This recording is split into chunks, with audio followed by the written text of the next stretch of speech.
Picture this. You're one of the most powerful men in the Roman Empire. You control vast wealth, influence emperors, and command legions. But you're also preparing for your own execution. What wisdom would you leave behind? Seneca faced this exact moment, and what he wrote in those final years didn't just survive 2,000 years. It became a blueprint for mastering the human condition. But first, let me tell you why this matters more today than ever. Rome, 65 AD. The empire stretches from Britain to Egypt, but beneath its marble facades, something is rotting. Emperor Nero has descended into madness, executing senators on whims, burning Christians alive for entertainment. And in the eye of this storm stands Lucius Annaeus Seneca, philosopher, playwright, and arguably the second most powerful man in the world. He's tutored Nero since childhood, accumulated wealth that would make today's billionaires envious, and written philosophical works that challenge the very foundations of how we live.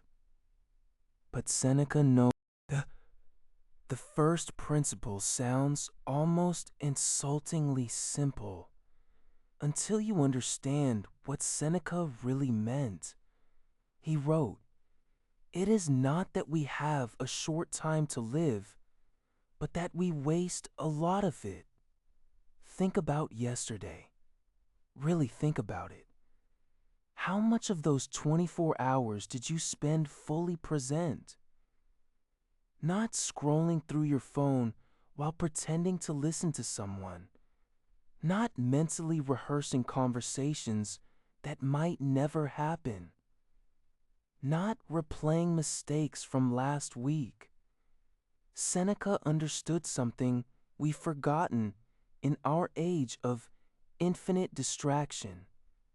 Time isn't just our most valuable resource, it's our only real resource.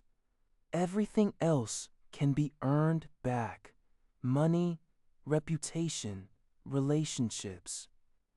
But that hour you just spent doom scrolling, it's gone forever. But here's where it gets deeper. Seneca wasn't just talking about productivity hacks or time management. He was talking about presence. About the difference between existing and living. The ancient Stoics had a This isn't about positive thinking or manifestation. This is about something far more radical, voluntary discomfort. Seneca regularly practiced poverty, sleeping on floors, wearing rough clothes, eating simple foods, not as punishment, but as preparation. Because he understood a truth that modern society desperately tries to hide from you. Comfort is not your friend. Comfort is a prison disguised as paradise. Think about the people you know who seem to have everything but are mysteriously miserable. The celebrities who overdose despite having millions. The executives who achieve every goal but still feel empty inside. Seneca saw this pattern everywhere in Rome. The wealthy senators who couldn't sleep without their silk sheets. The aristocrats who panicked when their favorite wine wasn't available. They had built their entire sense of self on things that could disappear tomorrow. So he did something revolutionary. He practiced losing everything while he still had everything. He trained himself to be happy with nothing so that he could enjoy everything without being enslaved by it. This is what the Stoics called voluntary hardship, deliberately exposing yourself to discomfort so that when life inevitably brings real hardship, you're ready. Modern neuroscience has proven Seneca right. Comfort addiction literally rewires your brain. He wrote to Lucilius, "The mind that is anxious about future misfortunes is miserable, for anxiety about what might happen is just as bad as what actually does happen. This isn't denial. This isn't toxic positivity telling you to just think positive. This is something far more sophisticated, the recognition that most of our suffering happens in our imagination. Seneca understood that the human mind is a time machine. It can transport you to potential futures or painful pasts in milliseconds. And once you're there, your body responds as if those imagined scenarios are real. Your heart races, your muscles tense, stress hormones flood your system. But here's the revelation: you can choose where your mind goes. This isn't New Age mysticism. It's basic cognitive science. The Stoics just figured it out 2,000 years early.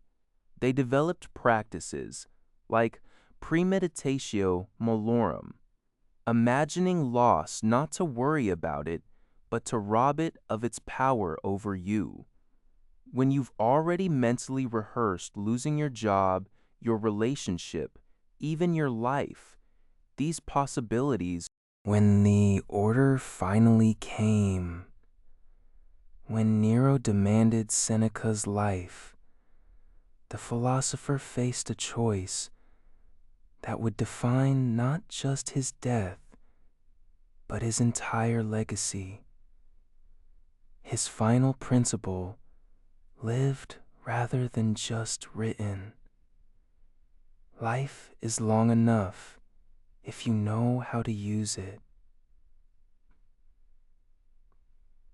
But what he meant by use wasn't what you might expect. Seneca's ultimate insight was this: the only thing you truly control is your response to what happens to you. Everything else, your reputation, your wealth, your health, even your life, belongs to fortune. But your character, your choices, your inner world, that's yours alone. This is what modern Stoicism often gets wrong. It's not about suppressing emotions or accepting mediocrity.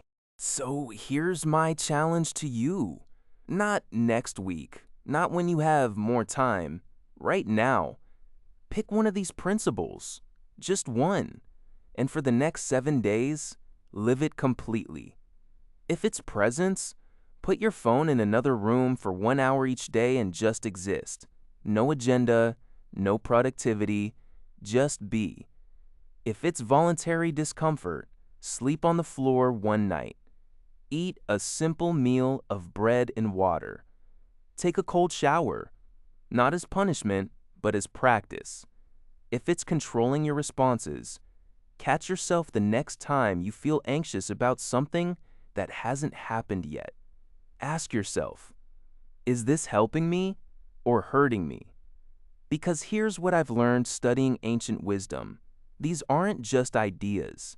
They're instructions, operating manuals for human consciousness written by people who had everything to lose and chose wisdom instead. Seneca didn't survive, but his ideas did. Marcus Aurelius built on them. Modern psychologists have rediscovered them. Navy SEALs train with them. Because truth doesn't age. The question isn't whether these principles work. The question is whether you'll use them. And if you're ready to dive deeper into how ancient wisdom can transform modern life, how philosophy